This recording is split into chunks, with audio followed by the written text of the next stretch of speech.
Mendel ने की जो आवर्त सारणी है उसको हमने इन भागों में बांट रखा है। तो जो क्षैतिज रेखाएं होंगी उसको तो हम आवर्त बोलेंगे और जो ऊर्ध्वाधर रेखाएं हैं उनको हम वर्ग बोलेंगे। तो इसने 8 भागों के रूप में इसको बांट रखा है और 8 भागों में 2 भाग है ए और बी। जैसे हम फर्स्ट की बात करें तो फर्स्ट में ए भाग और दूसरा बी भाग होगा। अब इसमें 2 फॉर्मूले के रूप में इसमें क्वेश्चन पूछे जा सकते हैं, ऑक्साइड के लिए और हाइड्राइड के लिए। तो ऑक्साइड के लिए तो हम ऊपर वाली ये रो के जो फॉर्मूले वो ऑक्साइड के फॉर्म में है और नीचे वाले जो है वो है हाइड्राइड के फॉर्म में है के रूप में है। तो सबसे पहले इसमें क्वेश्चन किस प्रकार से पूछे जाएंगे कि आवर्त किस प्रकार से होंगे और वर्ग किस प्रकार से होंगे, कितने भागों में इनको बांटा गया है और कौन कौन से इनके समूह होते हैं। जैसे उदाहरण के लिए हम बात करें, क्वेश्चन का कि क्वेश्चन किस प्रकार से पूछे जाएंगे।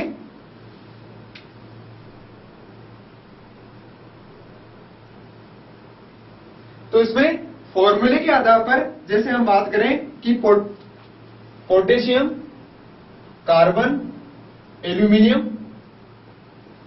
के लिए ऑक्साइड फॉर्मूले किस प्रकार से होंगे, तो हमें इस टेबल के अनुसार इसको याद रखना है। अब जैसे हम पोटेशियम की बात करें तो पोटेशियम किस प्रकार से होगा, यहां पर के पोटेशियम है।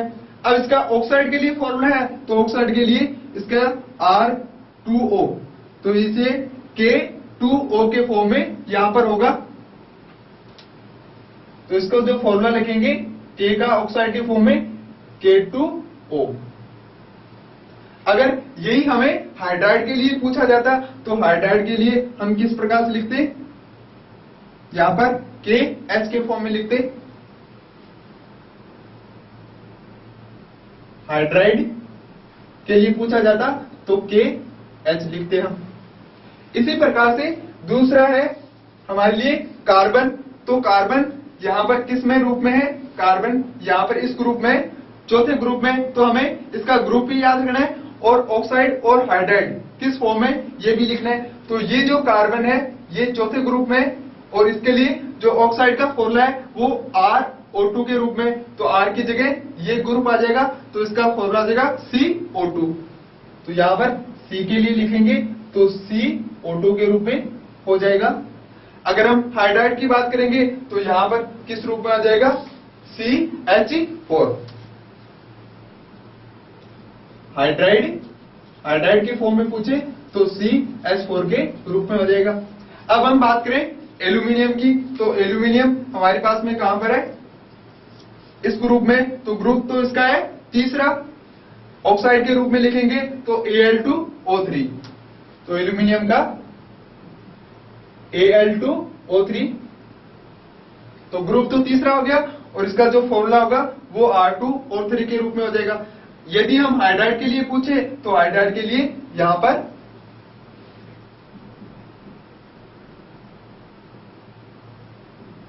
AlH3, ये इसके लिए हाइड्राइड के फॉर्म में हो जाएगा।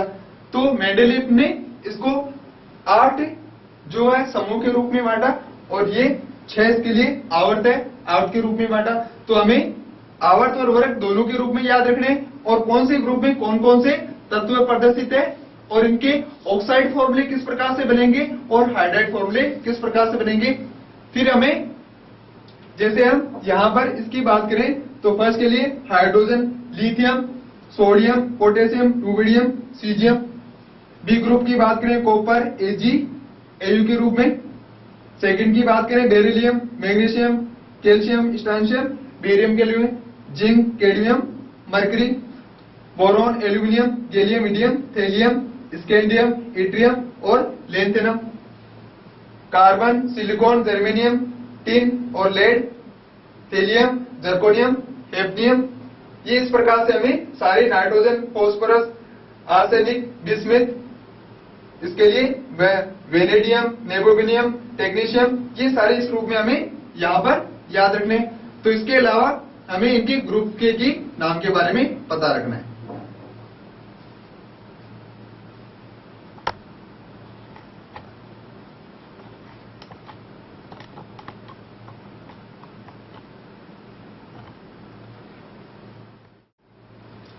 मेंडेलीव के बाद में दूसरे जो वैज्ञानिक है आधुनिक आवर्त सारणी का रूप दिया हेनरी मोजले। हेनरी मोजले। इसका जो आधार था किस आधार पर दिया, यह परमाणु संख्या के आधार पर दिया था इन्होंने।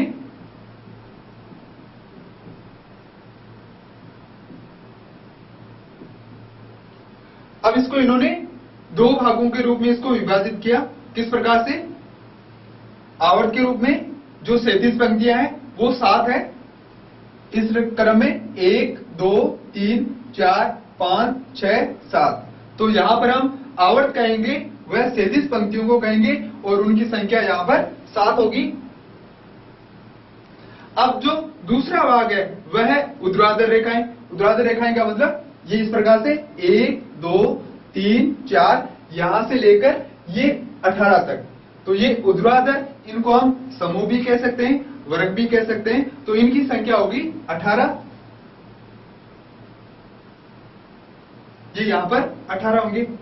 अब सबसे पहले इनका जो आधार था वह परमाणु संख्या था, तो इन्होंने अलग अलग वर्ग के रूप में इसको बांट दिया। अब जो फर्स्ट आवर्त था इसमें तत्वों की संख्या कितनी थी, तो उसके बारे में हम बात करेंगे। आवर्त फर्स्ट, तो इसमें जो तत्वों की संख्या है वह हम एक हाइड्रोजन और दूसरा हीलियम, तो इसमें 2 है। अब हम बात करेंगे सेकेंड और थर्ड आवर्त की। द्वितीय तथा तृतीय।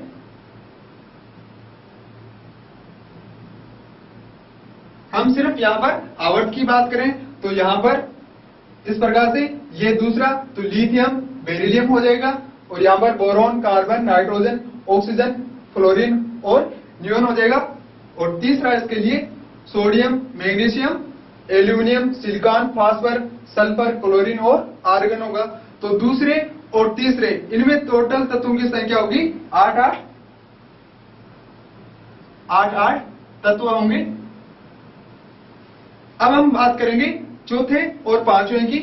तो चौथा ग्रुप जो चौथा आवर्त होगा ये, और पांचवा ये, तो इसमें किस प्रकार से होंगे,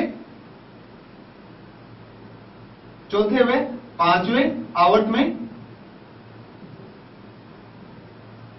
इनमें जो तत्वों की संख्या होगी वह 18 तत्व होंगे।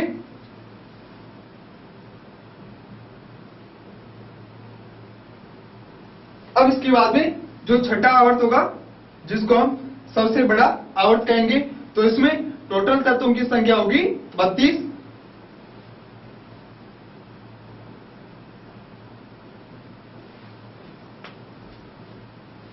अब जो लास्ट में तत्व है जो आवर्त है वह है यहां पर 7वां। जितने भी तत्व बचेंगे वह बाकी 7वें आवर्त में आ जाएंगे। आवर्त 7 शेष बचे तत्व।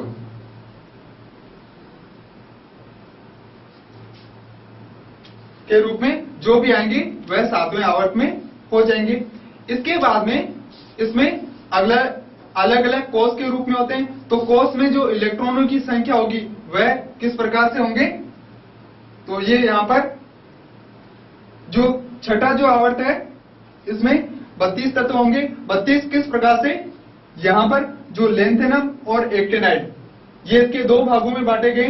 तो यहां पर ये लेंथेनाइड की सीरीज होगी और यहां पर दूसरी जो एक्टिनाइड की सीरीज होगी। तो इन सब के तत्वों को मिलाकर यहां पर जो आवर्त होगा इसमें टोटल जो तत्व होंगे, कुल तत्व होंगे वह यहां पर 32 तत्व होंगे। तो सबसे जो बड़ा आवर्त होगा वह यहां पर छठा आवर्त होगा। और अब जितने भी तत्व बच जाएंगे वह हम 7वें में रख देंगे। इसके बाद में कोष के लिए फॉर्मूला किस प्रकार से होगा,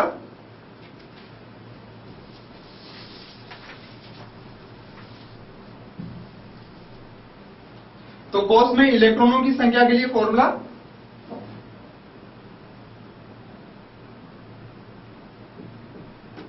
कोष में इलेक्ट्रॉनों की संख्या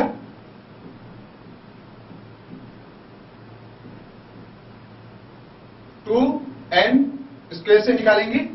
एंड यहाँ पर कोस का मान होगा KLM। तो इसमें किस प्रकार से मान निकाल सकते हैं?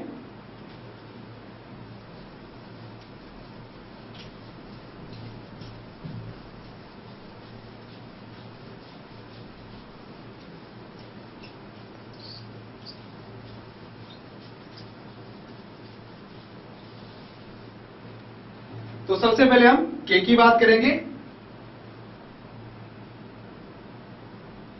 कोस K में एक मान होगा।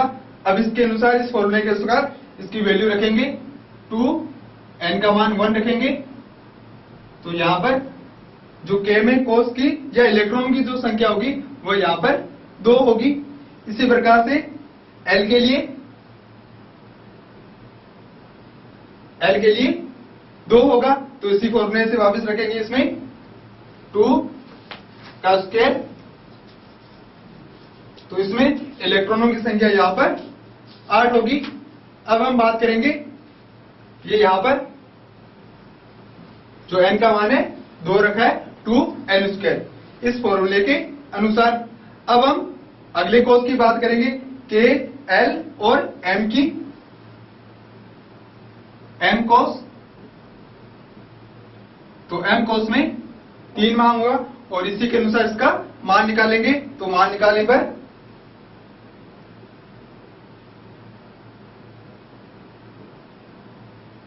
तो यहां पर इसकी संख्या आएगी 18। तो इस प्रकार से यहां पर हम अलग अलग कोस में इलेक्ट्रॉनों की संख्या का मान निकाल सकते हैं।